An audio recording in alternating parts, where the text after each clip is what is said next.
Good afternoon and welcome back to the second afternoon of the CN Decarbonising Construction virtual event. My name's Colin Mars, the new editor of Construction News. For those of you who might have missed the first afternoon of content, the sessions will be uploaded for you to watch back on demand shortly. We had some fantastic insight into designing to net zero standards and discussion on the journey to net zero for construction materials. I'd like to thank our sponsors again, Aggregate Industries and BAM Construction, as well as all of our speakers for supporting today. We really couldn't deliver this event without your support, and you'll be able to reach out and make connections with these colleagues via the Exhibitors and Speakers tab. Today's content will focus on the achievements of the Transforming Construction Challenge, discussion on driving carbon reduction within your supply chains, and case studies on award-winning retrofit projects, plus a digital twin approach to low carbon buildings from Morgan Sindall and insight into the work of the TIES Living Lab.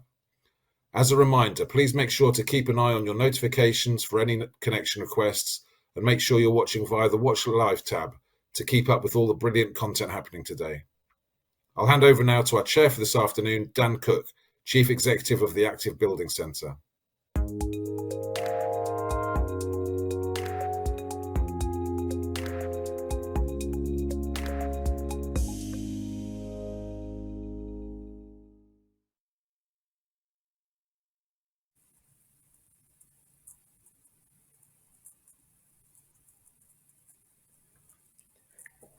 Thanks, Colin, and welcome everyone to day 2 of Decarbonising Construction with Construction News. And I'm really pleased to be your chair for this afternoon.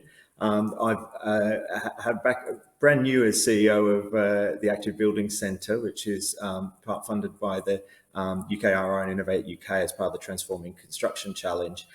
But I've got a background having spanned a long time working at RICS as a Director of Strategy and then as Chief Executive of the Landscape Institute before this role. So I'm no stranger to the built environment sector, and it's a real pleasure to be tackling this important topic today with you.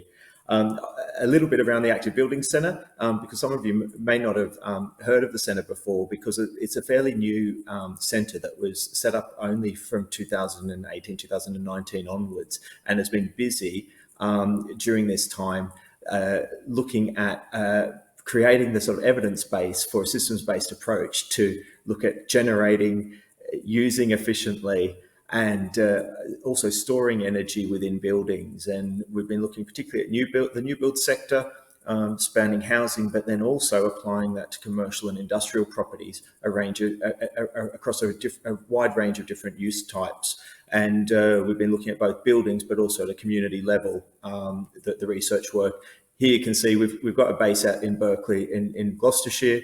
We've also got a team in Swansea, but we've also, you can see there across England and Wales in particular, a large number of external demonstrators that we've worked on with real world, real life construction projects to start to put active energy principles into the built environment sector.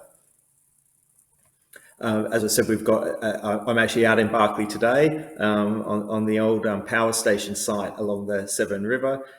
Here we've built 3 active energy demonstrator homes, a heat network, and are creating some testing labs. We also have linkages into electric vehicle charging, and we've got a wide range of renewable technologies on offer to showcase for the sector. We've actually had quite a few visitors from various parts of the construction sector already come out through the site. We'll be planning more visits later this year for people who are interested in this space. Here's some of the examples of the external demonstrator sites. We've got some really good, strong partnerships with the Welsh Government in particular, and Swansea University, and particularly the specific team who originated the concept of active buildings. But equally, we've been working across the housing sector in particular, both in terms of social housing and new build residential, looking at how to best provide active energy solutions that really help to make energy and heat more affordable for people.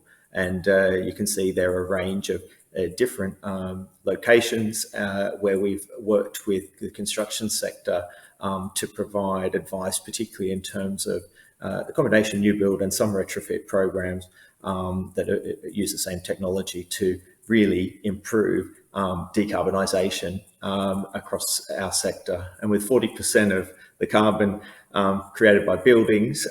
We all know that this is a massive issue that needs to be tackled. Here's just some of the people that we've worked with so far, and hopefully later today and beyond, we look forward to working with more of you here. And I'm really excited and looking forward to commencing our first session today. I'll be back with you shortly to introduce our number one speaker.